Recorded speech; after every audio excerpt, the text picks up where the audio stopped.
Hi, I'm John Stevenson, and we're going to be looking at the book of Joshua in our continuing survey of the Old Testament. We have noted that the Old Testament is divided into four sections: the Pentateuch, the historical books, the poets, the poetical books, and the prophets.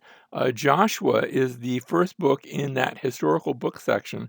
It will take us from Joshua all the way to the book of Esther. We left off previously in Deuteronomy where Moses dies, and remember the Israelites are camped on the east side of the Jordan River, north of Moab. Notice you've got the Arnon River to the north of Moab. That's the boundary line between Moab, and there's the little Zered. I don't have it marked, but you can see the stream to the south of Moab. Moses dies, and the Israelites still have not crossed into the promised land. And Joshua now is going to be the one that leads them into the land. And that's going to be the action part of at least the first half of the book of Joshua. Chapter 1, verse 8, this book of the law, and we're speaking of the book that had been written previously. I think of it as primarily Deuteronomy, but maybe the entire Torah, although it had not yet been written into its present form. How do I know that? Because Moses is the author, and Moses dies in the last chapter. And then you have a reference that nobody has come since Moses. Well, I don't think that's being written about Moses right after he died. That probably some time has passed before it made it into its current form. But back then, they already had it in writing substantially. This book of the law shall not depart from your mouth, but you shall meditate on it. This is Joshua speaking on behalf of the Lord to the people. But you shall meditate on it day and night, so that you may be careful to do according to all that is written in it. For then you will make your way prosperous, and then you will have success. So the key thing is going to be remembering what God has given in His law and His instructions. Verse 9, have I not commanded you? This is still Joshua speaking. Be strong and courageous. Now, that command to be strong and courageous is actually repeated a number of times in my Bible. I've circled all the times it's repeated in Joshua chapter 1. And Joshua is only echoing what Moses had said at an earlier time in the book of Deuteronomy. We see the same command. And so God tells Joshua, be strong and courageous. Joshua tells the people, be strong and courageous. And then, actually, at the end of the chapter, the people are going to tell Joshua, "You be strong and courageous for us." And it's sort of mutually everybody is being uh, encouraged to be strong and courageous. I could almost take that as the theme of the book of Joshua. Notice he continues, "Do not tremble or dismayed, for the Lord your God is with you wherever you go." That's why you can be strong and courageous. If God isn't with you, you're probably not going to be strong or courageous. Maybe you're going to be foolish and weak. But if God is with you, you can be strong and courageous. And so we read now, as they're going to cross the Jordan, the first city that they're going to encounter will be the city of Jericho. And Joshua sends in two spies. Now, I think it's funny that he sends in two spies because 40 years earlier, he had been one of two spies that had gone in. There had been a total of 12, but two of them, Joshua and Caleb, had come back and they had said, yes, the land is big, but God is bigger. I don't think they used the word strong and courageous, but they were demonstrating it. We can be strong and courageous. Let's go in and take it with the Lord's help. Well, Joshua now sends in two spies. I almost imagine, now don't take this seriously, this is tongue in cheek that I'm saying it, but I can almost imagine that he tells the other 10, you guys are unneeded, never mind. But he sends in two spies, and they go into Jericho to spy out the land and to spy out specifically the first city that they're going to be seeing on the land. And these two spies, they're coming in, and they're obviously they're not speaking Canaanite with the same sort of dialect that the Canaanites are speaking. So you can tell foreigners when they speak as soon as they open their mouth. And they happen to run into a prostitute by the name of Rahab. Rahab the prostitute, Rahab the harlot. And she takes them and she hides them in her place. Now her dwelling place is actually attached to the wall of the city. So here they are in Jericho. Now, Jericho has a nickname. It's called the City of the Palm Trees. And modern day Jericho, you can see palm trees everywhere. You go up about a mile in almost any direction. You go to the east, you go to the west, you go to the south, and the palm trees stop. But they are right there in this city of Jericho. Well, Rahab hides them, and then she lets them out of the window of her house, which I suppose from the description looks out over the wall and lets them out over the wall, whereas the king of the city has issued an all points bulletin and is trying to catch them. These spies are here. They must be getting ready to attack, and she has thrown in her lot with the spies, and they actually bind themselves by covenant to her, and they say, use this cord that you lowered us out, this scarlet cord, and that will be the sign of the covenant between ourselves and you. We're giving you our word that when Jericho falls, you and whoever is in your house will not be harmed. And that's going to take place. She is going to be preserved with her family. Well, the spies come back now, they give their report, and now Israel is going to cross the Jordan. But it is springtime. And let me just say, the Jordan is a seasonal river. Now, I've crossed the Jordan in the middle of summer, and the water was so low. I didn't try this, but I felt like I could have almost jumped across, or at least waded across, and maybe gotten, myself a little wet. But crossing it wouldn't have been any big deal at that time of the year. However, in the winter and springtime, especially in the spring, when the snow on Mount Hermon begins to melt a bit, the river overflows, and it overflows its banks, and it becomes a raging torrent. And that was the time of the year where they crossed. And we're told specifically, Joshua chapter 3 and verse 16, that the waters stopped at a place called Adam. That's to the north, actually probably about 20 miles, 18, 20 miles to the north of Jericho. And so the water stopped, and now how did God do that? I don't know. I wasn't there. Although I'm told that there was a time about 100 years ago where there was um, some terrain. There was a big, I don't know if it was a mudslide or some sort of natural thing that dammed up the river naturally for about a day, and then it overflowed and it cleared up, and it continues to flow even today. Also today, if you go to the Jordan today, a lot of the water is taken and diverted elsewhere for agricultural reasons. So it really didn't have quite the same flow today that it did back then. But they cross the Jordan, and that is a supernatural event. God causes the river to be dammed up, and of course, if the river is dammed up, whatever's there is going to flow off, and they cross over at that place. Next comes the fall of Jericho, and the Israelites are instructed to march around the city, not to attack it, but just to march around the city, and then to do it again the next day, and the next, and the next, and they do that for 6 days. On the seventh day, they march around it 7 times, and then they call out and they blow their trumpet, and the walls of the city come crashing down. Again, how did God do that? Did he use some other means? I don't know. It is an earthquake zone, but the Bible doesn't say anything about an earthquake or anything like that. So again, a supernatural event, and Jericho has fallen. However, God says, don't take any of the goods from it. That is mine. The city has been given over to God, and it is to be burned like a whole burnt offering, like an ascending offering that goes up in smoke. And don't take anything from it. And one person does. His name is Achan. And we see him in the next section. Jericho has fallen, and they're going to the next city, which is Ai. But Achan, one of the Israelites, has taken some riches for himself, a little bit. Just he figures nobody will know the difference, and he hides it in his tent. And they go to the next battle at Ai, and Ai is a much smaller city. So Joshua was thinking, okay, this is gonna, Jericho was a big deal. This isn't going to be anything.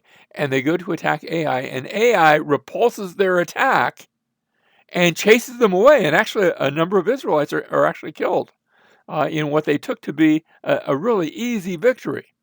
And Joshua goes to the Lord, what happened here? And the Lord says, this is because you did not obey me. Notice it was only one person that didn't obey, Achan. And they cast lots, and they find out that it's Achan, and they find the treasures that he had hidden, and he and his family are put to death. Notice that his family suffers on behalf. Now, had they watched him, were they in on it? We're not told that, so I don't want to say that. But um, one person's sin can affect others. And some Israelites had died, and 30, I think it was 30 some odd Israelites had died in that battle of where they were repulsed. And now they go back, and the entire force goes in and captures Ai. We're given sort of a blow by blow description, and Ai is captured. And now that they've captured Ai, and they've taken Jericho and destroyed it, and now they've captured Ai. Now, one of the other cities, and that's the city of Gibeon.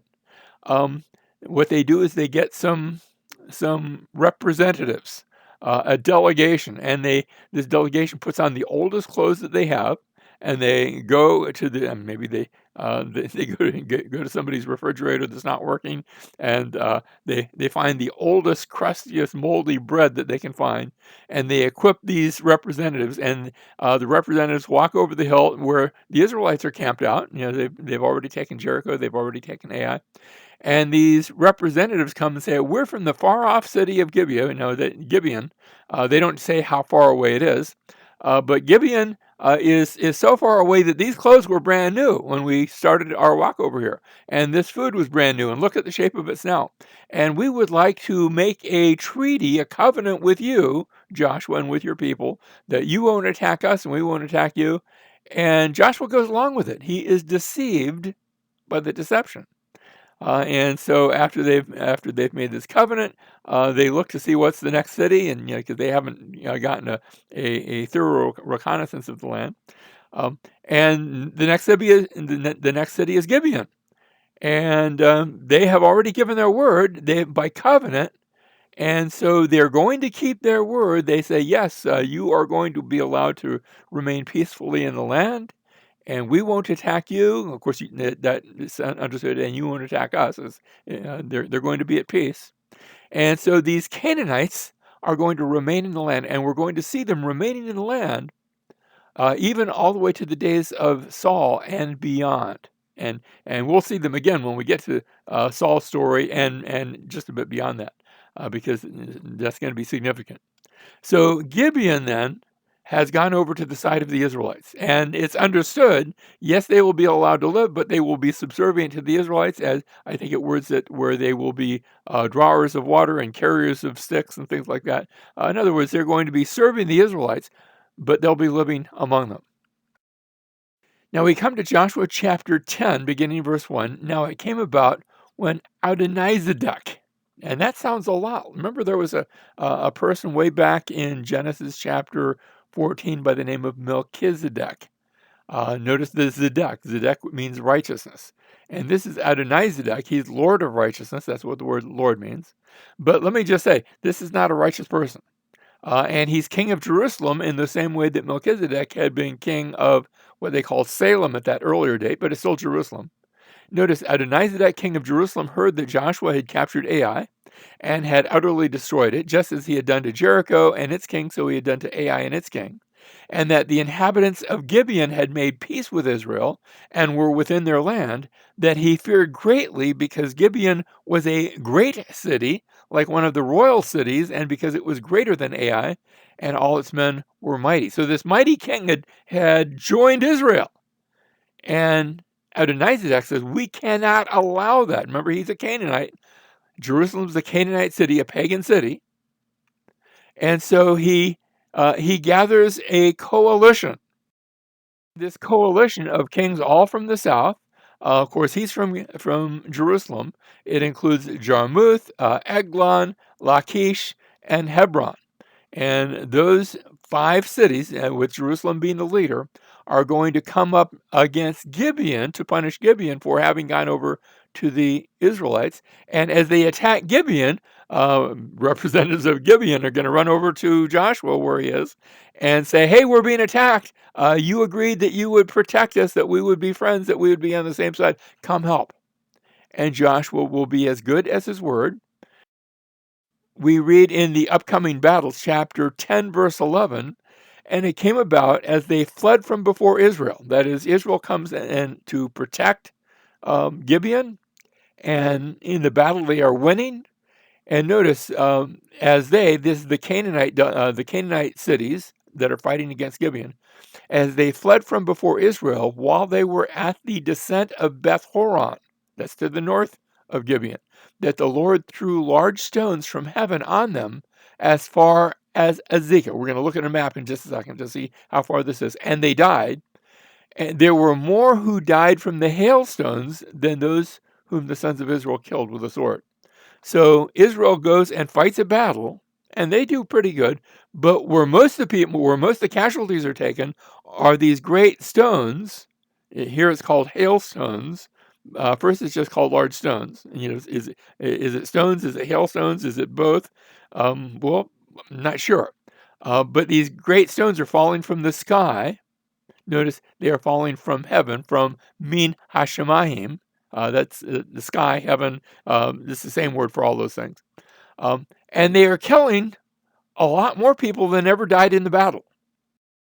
Now here's a map showing Beth Horon. That's a valley that you take, a pass that you take when you're going up into the mountains near Gibeon. And from there all the way down to Azekah. That's a long way. That's a good 10, 15, more like about 15, 18 miles to Azekah. And throughout this entire period, there's these big giant rocks, hailstones, rocks, something, falling from the sky and killing people. This isn't like a little piece of hail that just falls and ouch, that hurt. But these are killing people rocks, killing people hailstones. And where does this come from? Now, something else happens here at the same time.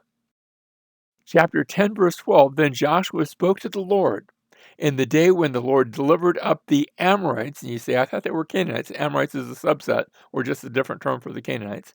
When the Lord delivered up the Amorites before the sons of Israel, and he said in the sight of Israel, oh, and notice how this is almost like poetry, O sun, stand still at Gibeon, and O moon in the valley of Aijalon.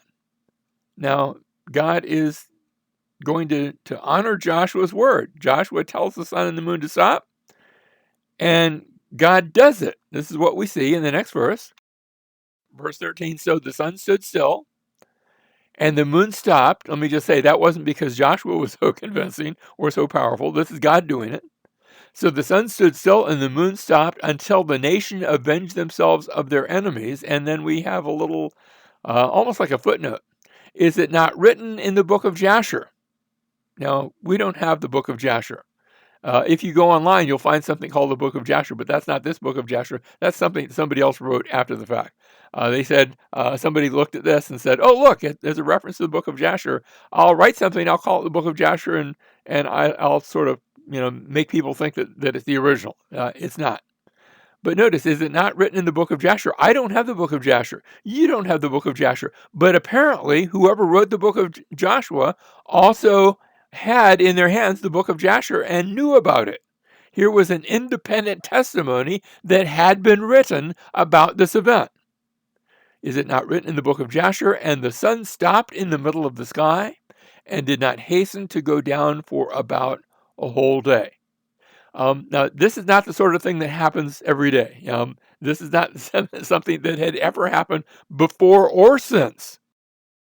Indeed, verse 14 says, and there was no day like that before it or after it when the Lord listened to the voice of a man, for the Lord fought for Israel. So this is a one-time event. Now, notice these various things that took place on that day. The sun and the moon are said to have stopped. And you know that it's the earth that turns. So did God stop that, or was it some sort of other optical illusion where it just looked like it? I don't know. But we also read about the hailstones and the great stones from the sky. And you've had the experience of driving in a car where somebody slammed on the brakes. And you know what happens if it happens suddenly enough. Everything in the back seat ends up in the front seat, and the Earth moves at the equator about 1,000 miles an hour. Now, was that a dead stop? Then that would have been catastrophic. So I don't know how it happened. I don't want to post any theories because I really don't know.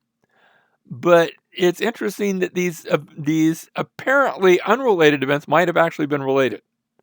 They all happen on the same day as the Lord fought for Israel. And so we have the Jerusalem revolt is done. When we get to chapter 11, a new revolt, a new fight is developing against the Israelites, this time coming from the north, focused with the king of, it looks like we would pronounce that Hazor. If you go to Israel, they'll call it Hatzor. So forgive me if I use the Israelite pronunciation, but Hatzor and Madon and Akshaphash, and also Shimron. These various cities in the north are going to come up. And Joshua, now we're not given any details about this battle, except that Joshua makes a forced march and he marches up there and he deals with them. And then that threat is done. And now the land of Canaan, all serious opposition against the Israelites has ceased. And so they have the land of Canaan, although we're going to find out when we get to the book of Judges, there's still Canaanites all throughout the land. So, yes, they have defeated those that are trying to push them out, but they haven't pushed out the Canaanites yet. There's work still to be done. So here's our outline for Joshua. In chapters 1 through 5, we had the initial appeal, be strong and courageous, and there were preparations. They observed the Passover. Those that hadn't been circumcised get circumcised. All these things in preparation to take the land, the spies and things like that. Then chapters 6 through 12 are these various campaigns: Jericho, Ai, the Gibeon fiasco, the Confederation of Kings in the south, the Confederation of Kings in the north, and the land is taken by the end of chapter 12. Next, we have the distribution of the land. Now, today we would just drop a map and we would sort of draw some nice lines on the map to say where are the borders for the different tribes. They didn't have maps back then. And so this instead is done by description. Imagine if you didn't have street signs trying to tell somebody where your house is located, and you couldn't use street signs and streets and roads and maps and things like that. Very graphic description that are given to describe how the 12 tribes get their inheritance. Now remember, there's no tribe of Joseph, so that counts double. Ephraim and Manasseh, the two sons of Joseph, they each count as a tribe with an inheritance, but the Levites do not get a land inheritance. Instead, there will be cities that are given over to them. And then finally, at the end of the book, there's a closing appeal where they're going to be now living in the land, and Joshua's getting old and he's going to die, and that's actually how the book is going to end. So we have at the end of the book, now Genesis had ended with a promise of the bones of Joseph, where Joseph had said, look, when I die, I'm going to solicit from you a promise that you take my bones back to Canaan and bury me there, because I'm really from Canaan, even though I've lived my whole adult life here in Egypt. And Joshua ends with you could call it 2 deaths and 3 funerals. It ends with the fulfillment of that promise where Joshua dies and he's buried, and also the high priest dies and is buried. But also we have the bones of Joseph. Now he's already died, many hundreds of years earlier, but now he dies and he is also buried in the land. Finally, I want to point out a interesting correlation between Joshua in the Old Testament and Jesus in the New Testament. Their names are actually very close to being the same. They have the same meaning.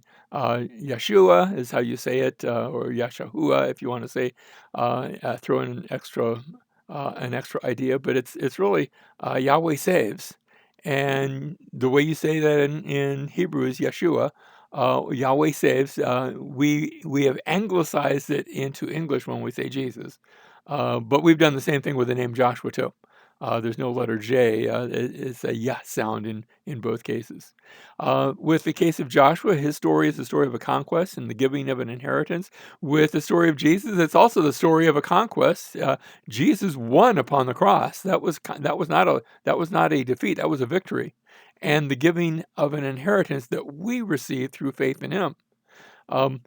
However, Hebrews chapter 4 points out that you get to the end of the story of Joshua and the work's not completed. They haven't finished. They haven't completed it. They haven't yet taken all of the land. Yes, they're there, but there's still opposition there. And yet, when Jesus died upon the cross, what did he say? He said, "It is finished," that he had completed the work. He gives the eternal rest into which we can enter.